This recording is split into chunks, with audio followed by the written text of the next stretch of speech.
Hey there, folks. Welcome to Spectrum Pulse. We talk about music, movies, art, and culture.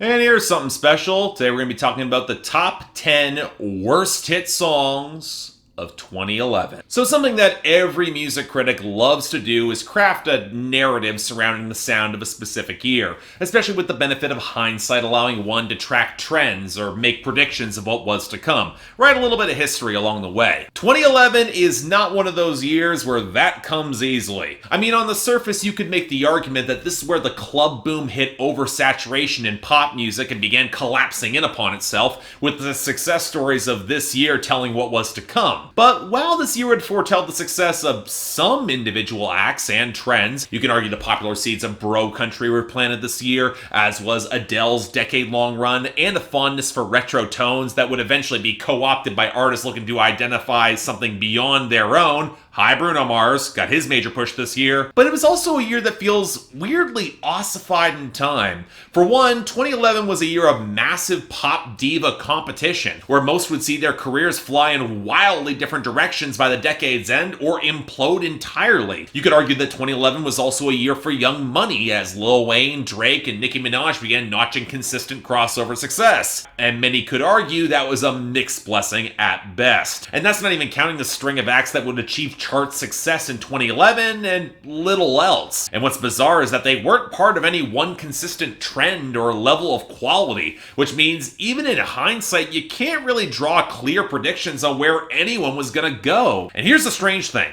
For the most part, that diversity played to the year's strengths and wound up having less bad hits than many years ahead. Years like 2013 and 2017 might have similar great heights, but they also had far deeper lows. Like with 2012, most of the bad stuff in 2011 was more annoying and sloppily made than outright offensive. But unlike that year, it was a real struggle for me to even pin down what the worst is what we got. But I did pull something together anyway.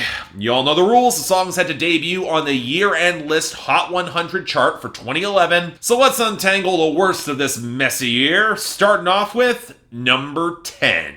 So as I said, the seeds of bro country really began to sprout in 2011, for better, but mostly for worse. And let me repeat something that I've said since I started covering bro country in depth. To me, it's more of a stylistic subgenre than an outright insult. You can get a decent enough groove, enough charisma, avoid rapping altogether, you can get a good song, or even a great song. But on the flip side, more often than not, you get this. Yeah, I'm chilling on a dirt road, laid back, swerving like I'm George Jones.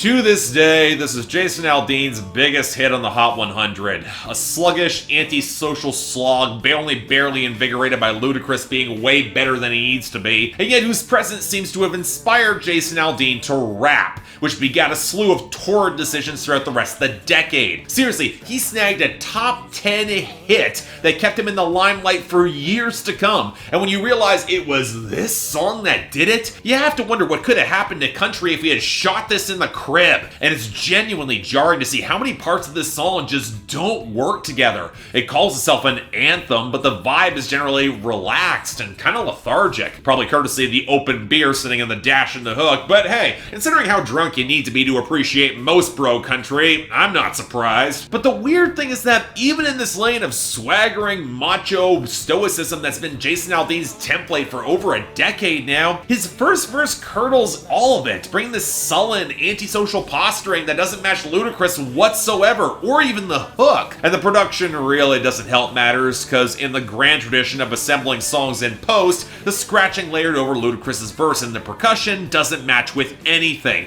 emphasizing a weirdly quicker tempo that feels imported from an entirely different song. Now, in all due fairness, both Ludacris and Jason Aldean would go on to make worse music, but Dirt Road Anthem is a mind-melting car wreck. And the fact that the beer on Jason Aldean's dash didn't have him pulled over permanently, yeah, you know what? Didn't work out so well for us, in country or otherwise. Number 9.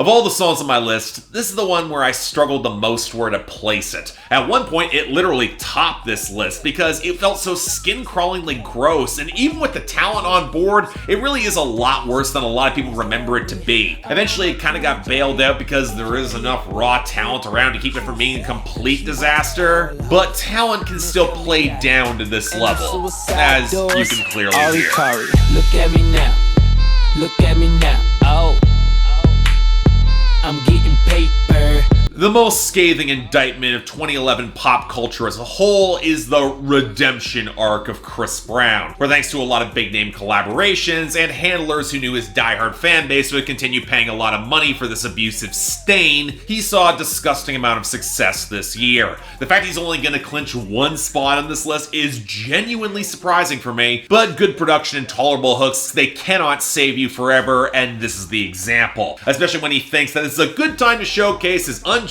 arrogance and his horrible rapping, and between the slimy synth beat that sounds basically unfinished, especially over a lot of the verses, and Chris Brown's obsession with his own penis. I dearly apologize for putting that image in all your heads, but this is a safe space. You really do not have to go say hi to it. The song earns it on this spot alone. The only reason it's not higher in this list is, well, Busta Rhymes and Lil Wayne show up with fast flows and decent wordplay. But remember when I said talent playing down to a level? Yeah, it's true kind of for both Busta and Wayne here. Because in the former case, it's not like Busta Rhymes says anything or lands a real punchline with his verse. And you can clearly tell that it was emailed in because the mix blending is flat garbage. And there's the homophobic slur dropped right in the middle of Lil Wayne's verse. I mean, he might have had more punchlines, and really it might be one of the few good Lil Wayne verses we were gonna get this decade, but I'm not excusing it.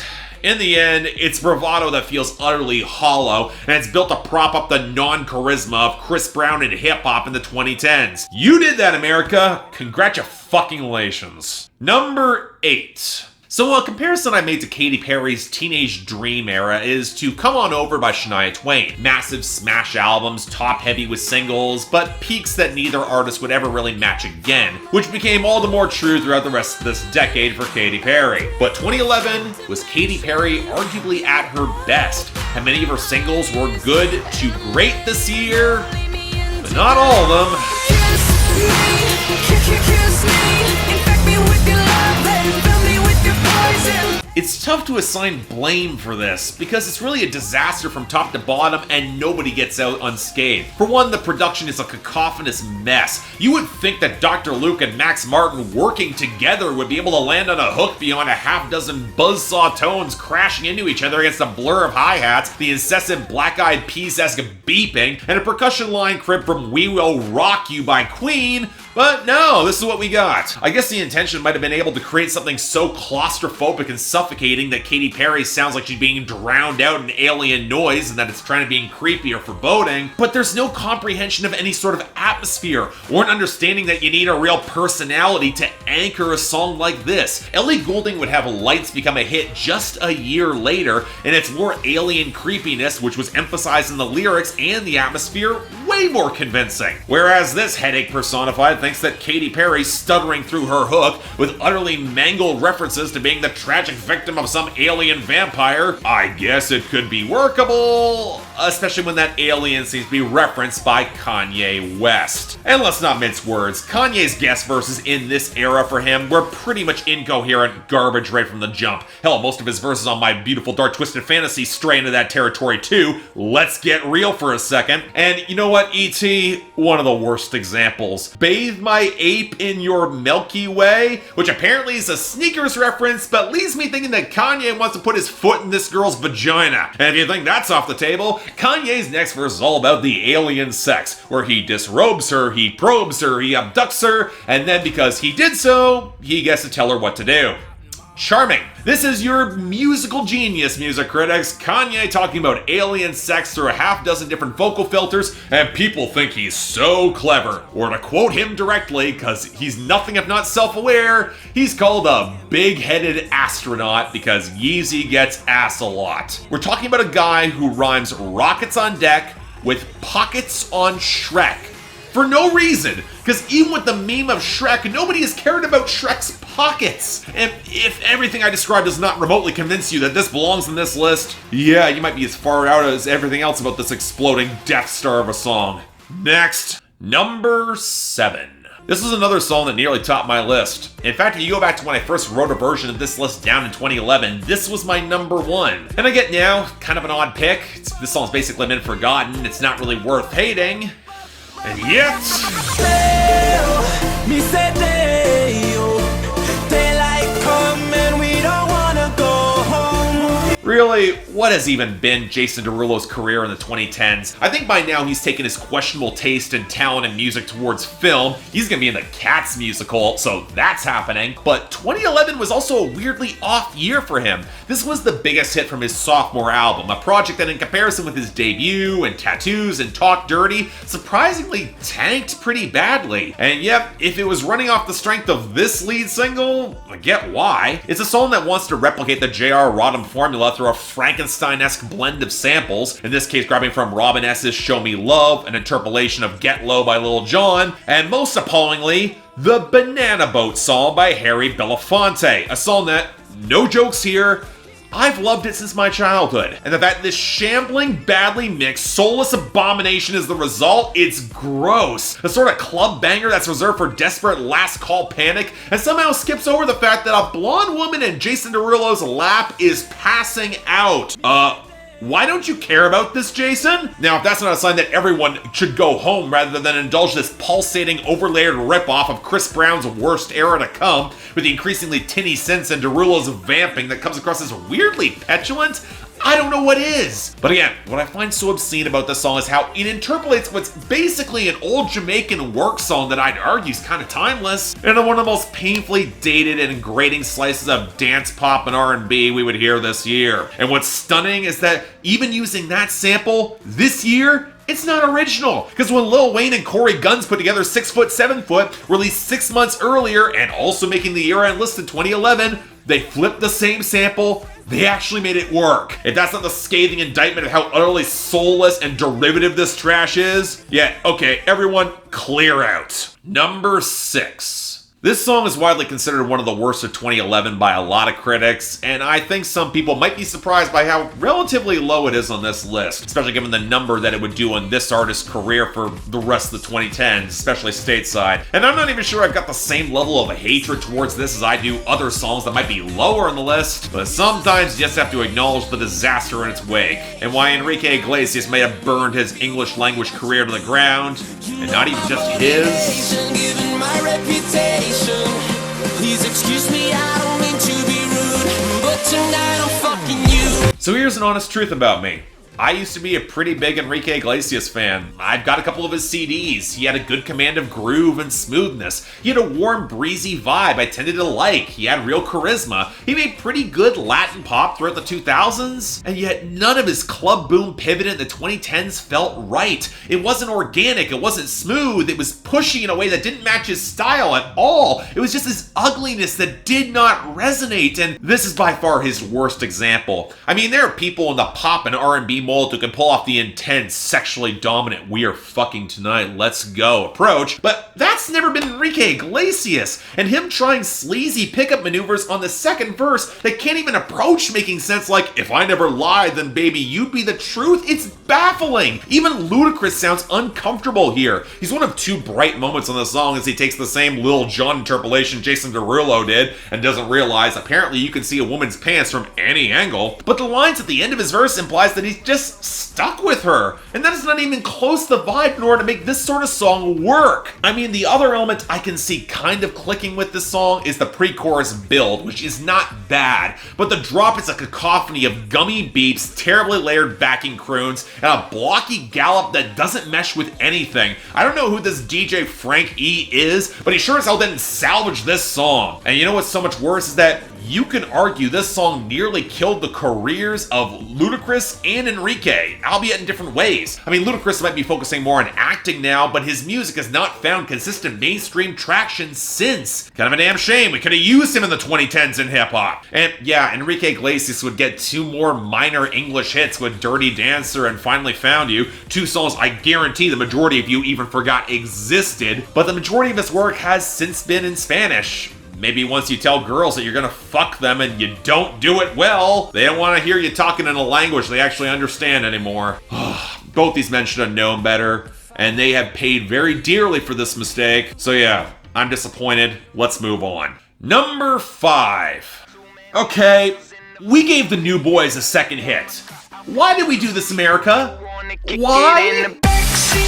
I wanna get beside you, so I can be your backseat driver. So this was the second single pushed from the New Boyz sophomore album. They would follow this with the somehow even worse Better with the Lights Off with Chris Brown, which thankfully missed the year-end charts. But this scraped through, courtesy of a hook with production duo Cataracs and Dev, who would have her one solo hit this year with In the Dark after riding the hook of Like a G6. Now that's a pedigree of extremely limited talent, people. Get on board. But it should be no surprise that Backseat is a clunky, overproduced annoyance with no redeeming factors. Although I do find it ironic that many of the crushing warps of bass and synth, they're not all that far removed from what the PC Music crew are pushing right now. About as badly mixed too. But the problems, they go even beyond that. Deb has little in the way of personality or presence, she's no Charlie XCX, and the New Boyz somehow have even less, with flows jacked from Ludacris and Lil Wayne respectively, and wordplay that seems co-opted from songs that are just as disposable.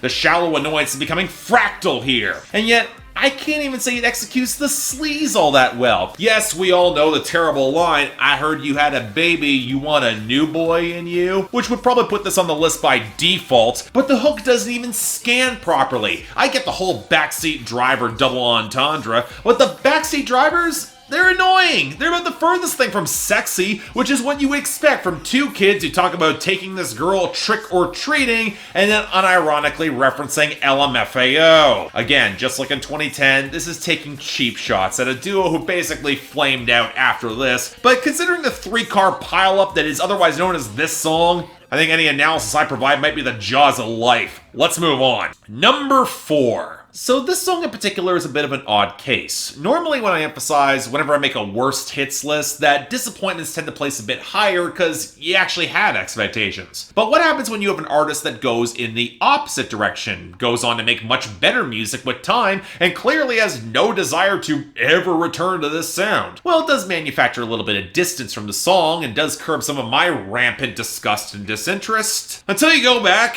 you re-listen to the song, you find it all come rushing back. Today I don't feel like doing anything. I just wanna lay in my bed. I have no earthly clue why Bruno Mars thought pushing this as a single was a good idea, especially when he had The Other Side with CeeLo Green and B.O.B. in their prime on that same album, and that could have been a smash hit. But on the other hand, I get why the Lazy song actually kind of worked, because it appeals to the lowest and dumbest brand of college humor that even that website and channel would have excoriated. And yet for this dippity-doo brand of crappiness to succeed, again, does not surprise me at all. It caters to the same vacant nonsense that gave Jason Mraz a second wind around this era, with somehow even worse lyrics all about masturbating, staring at fans, learning how to Dougie, and then waking up the next day to do P90X and have great sex with a nice girl. Look, I know college bros for whom this is their life, but did we really need another song pandering to that overprivileged demographic that treats getting a college degree as messing around? Hell, in the cultural climate of 2019 with the avalanche of student debt, I can't imagine anybody with real self-awareness buying into this. And that's one reason why, even despite some of the criticisms of what Todd in the Shadows has described as white guy with acoustic guitar music, and that label being a little bit broad and not really quite fitting, I can't throw the label aside, because even though Bruno Mars is not white, this song is emblematic of everything lazy, mindless, and detestable about that label and subgenre. Now granted, again, it's not really a label as relevant anymore, given the collapse of most adult alternative music after the 2000s, and how streaming playlists have turned easy listening mono-genre pop into a different sort of clusterfuck. But dear God, it's applicable here. And at the end of the day, who really wants to think about Bruno Mars strutting around in his birthday suit and letting everything hang loose against the jaunty whistles and cheap acoustic strumming, and then hear him describe it exactly as such. Again, thank God he's moved on to better sounds. It might be shamelessly retro and lacking unique personality. At least it's not this. Number 3. Took me a while to really come around to disliking the song. Because back in 2011, when I first heard it, I wasn't a fan, but it didn't really bother me. And yet for this decade, it's only gotten consistently worse, to the point where it's surpassed many songs I would consider easier picks for higher on this list. And yet the more I listen to it, the more I realize it wasn't really an absence of good qualities that made this so unlistenable to this day. We got plenty of bad to go around. We're going at it tonight, tonight. There's a party on the rooftop, top of the world tonight, tonight. You know, going back through the history of Hot Chelle Ray, a group that was built on nepotism and propelled to success thanks to a Glee connection, you really have an act that is built for disposability. And in and of itself, that's not terrible. A lot of pop music's built for to be disposable, and one reason that I like pop as much as I do is finding the gems that take the inherent short lifespan of the subgenre and then become timeless. Hot Chelle Ray, meanwhile, was working a badly produced radio Disney formula about 4 years out of date, tried to embrace a smattering of postmodern irony that shows zero awareness of how to do this properly, and had a second single featuring New Boyz. I mean, the fractal crappiness is multiplying exponentially. But I am actually making the claim that Tonight, it is a bad song, not just one with no redeeming qualities. And that goes to the whole postmodern thing that I referenced earlier. Because I've talked about this before, but something that I've gotten really sick of is the whole critic bait of bands throwing together pop culture references with zero real connective tissue, and then pretending that passes off as an artistic statement. And Hot Chelle Ray, they kind of try something like that with the offbeat, non sequitur nature of their storytelling, throwing a bunch of references together and hoping the connection comes together, and then saying they're not trying by doing it. I mean, the most memorable moments of the song are trying to draw attention to the tossed off disposability, like the comparison of his ex to Zach Galifianakis, because watch how far they'll fake it. And that highlights the fundamental lie at the base of this track.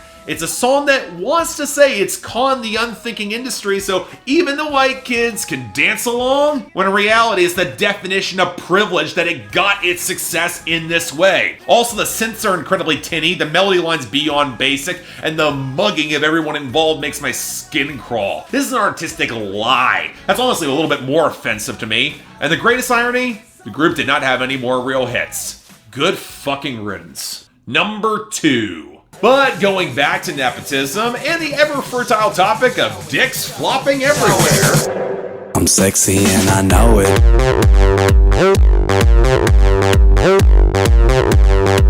If we want to talk about the dregs of the club boom, we have to talk about the short-lived and incredibly obnoxious career of LMFAO, a group that had family connections to the founder of Motown, Berry Gordy, and got a few #1 hits for the trouble. And if we're being honest, there's not really a lot to analyze or even contextualize with a group like this. An utter lack of dimensionality doesn't have to be a weakness if your one strength really works, look at Lil Jon. But the problem is that after Party Rock Anthem, LMFAO had nothing but shrill brang synths, cheap percussion, a surprising lack of groove, and some of the most asinine lyrics to drop in the club boom era. Again, like Tonight, sexy and I know it, it's trying to be kind of ironic and shocking with its non-taste, but it says nothing with it. Music that tries to revel and comment on the empty shittiness at the same time and winds up a complete headache as a result. It's a bad Family Guy joke of a song, and when you realize the layers of emptiness surrounds a song like this, I gotta paraphrase Jeff Winger from the first season of Community. They got no shoes, they got no shirt, so how have they not died from lack of service? Now the irony is that LMFAO would fade dramatically as the club boom collapsed in, with little in the way of hits or staying power to hold up. They performed with Madonna at the Super Bowl in 2012 ever so briefly, and then went on indefinite hiatus. And even revisiting this song to place it on this list, I don't think anyone's looking for that return anytime soon. Again, good riddance. But before we get to our #1 pick, which might actually surprise some of you given what we've gone through, let's go through a couple dishonorable mentions, shall we?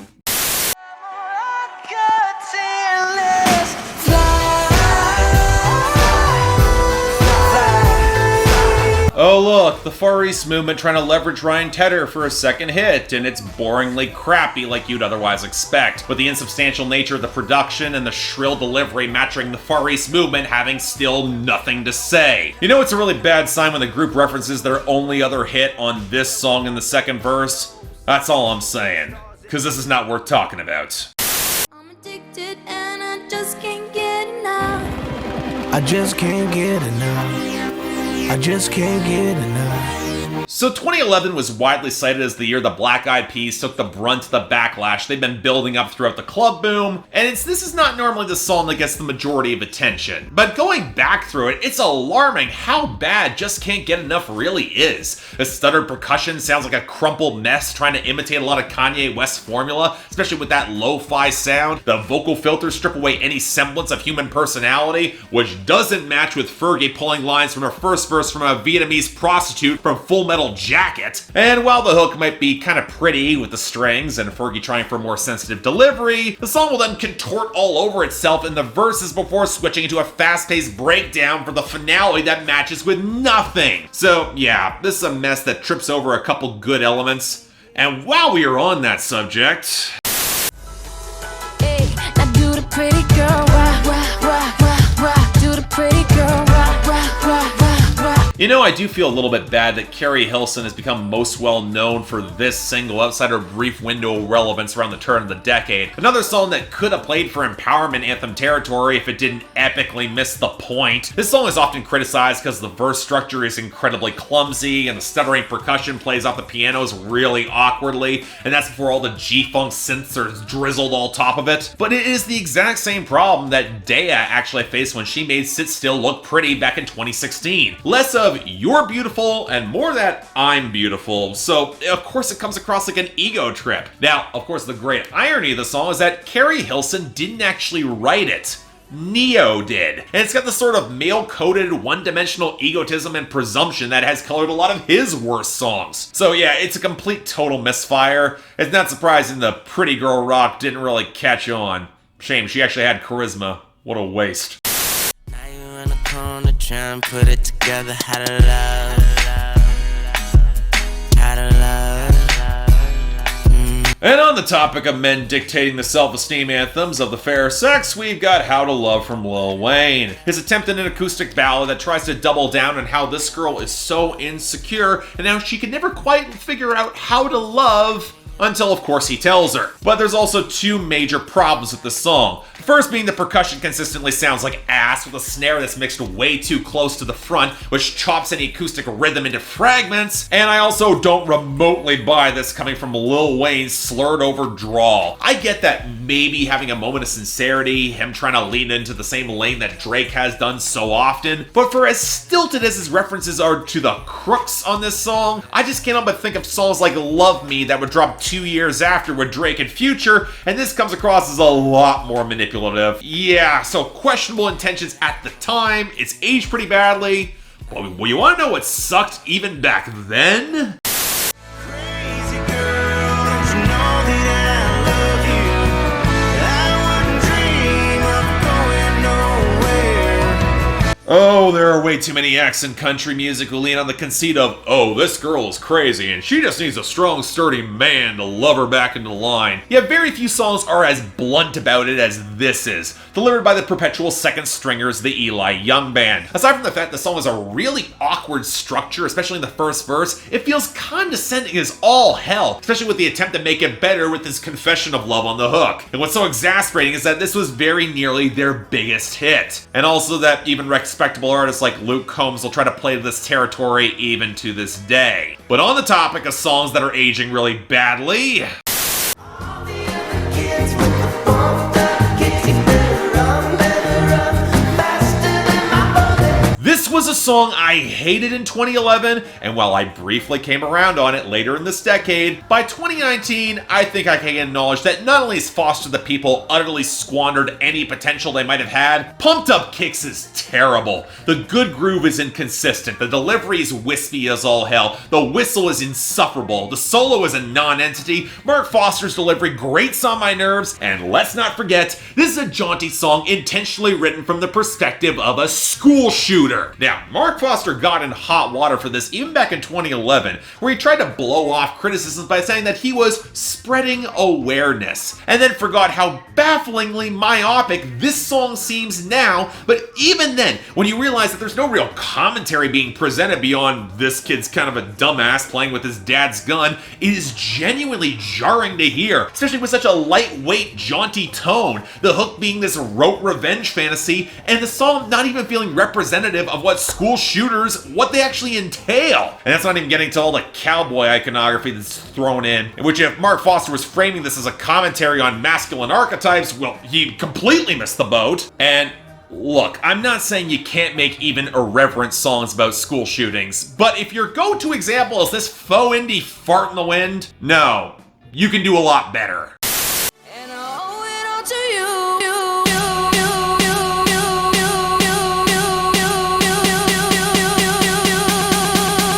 Dirty bit. Yeah, this song almost made my list because the synth drop sounds like a badly maintained fax machine passing gas, especially given how it comes across as a potentially interesting sample flip of Time of My Life from Dirty Dancing. But the truth is, with the decay of that movie's reputation in the 2010s, and the song honestly feeling a little overplayed on some of those 80s playlists, the sharp whiplash in quality between The Time and The Dirty Bit is shrunk considerably. I mean, it's still a desecration of a classic song that's probably worth taking out the Black Eyed Peas' career for several years, but it's also one that hasn't lasted. I mean, the beginning, it became their end. And now, on to our final entry, number 1. So I spent a longer time than most finalizing my picks for this list. Mostly because, as I said, this year didn't have any really outright offensive songs that had to seize the number 1, although there were a few that were absolutely close. And while I've always thought this song was atrocious, even back in 2011, I'm a little bit surprised it became my number 1 as of now. But as I've always said, to gain considerable placements on this list, disappointment is a factor. And for the most notable chart success of the return of this duo to be this song, even if the better single eventually eclipsed its position in everyone's mind, yeah, close the lighters. Let's put this fire out. A sky full of lighters. If you want a scathing indictment of how the recovery era of Eminem has aged really badly, it's Lighters, a pop crossover from the Bad Meets Evil reunion that had no business being released by anyone at any time. Apparently this was not actually intended for Hell the sequel at all at first, instead being planned for Royce's album that year, but when Eminem heard this beat, he was so inspired he wrote a verse. Yes, this beat. I mean, I'd say whoever mixed it afterwards apparently didn't care that his vocal fidelity doesn't match with Royce or Bruno Mars at all, but then you discover that Eminem was apparently involved in the mixing of this song. So it was intentional, and that makes it so much worse, because you can't even say it was a corporate calculation to get Bruno's hook that doesn't totally match with anything here either, especially in the content. Now, granted, I blame Eminem a lot more for this. This was at the stage of his career where he began prioritizing speed and technical wordplay over song coherence and structure, which is why his flow feels so damn jerky and spasmodic. But the problem, it comes in the content. The petulant anger, the intensity, it doesn't match with anything. That's where Eminem goes on about how he wants to milk the rap game's nipples, or how he doesn't understand how palindromes work, or how his obsession with his own dick means the majority of this list is an engorged phallic symbol. But for as much as Eminem wants to flex all of his success, he continues to try and frame himself as the underdog, and not only does that feel tonally incoherent, at this point, 2011, he's waking up still king, it's not even true. Now, Royce you would think would be a little better, a little more reserved. He's not going to include lines about stabbing people on a Lighters in the Air celebratory song, thanks M, but his emotionality is just as muddy and incoherent here, where there are parts where he's talking about supporting his family and now flexing as M's right-hand man, and then a string of bitter poop references culminating in how he doesn't want to go down on women with Bush. Not the only pussy references that he crams in here as he tries to sketch out a dramatic arc of early success, then failure, then success again, but the lack of connective phrases or a well-executed rhyme scheme or even halfway decent punchlines to work alongside it makes this feel really messy to parse out. Not really helped by when he clumsily references Bruno Mars mooning the crowd at the VMAs. Our now says to take Bruno's hook seriously. Again, the song is a disaster of bad ideas, bad mixing, and a production that doesn't work at all for the shambling compass that this song winds up being. And when you consider all the talent and budget behind these guys, their legacy, and you wind up with this? Like, at the end of the day, it's damn near unlistenable. There's no time and place in which this song as a whole could ever work for me, and given how this has remained the same for nearly a decade, yeah, I'll say it. This is the worst hit song of 2011.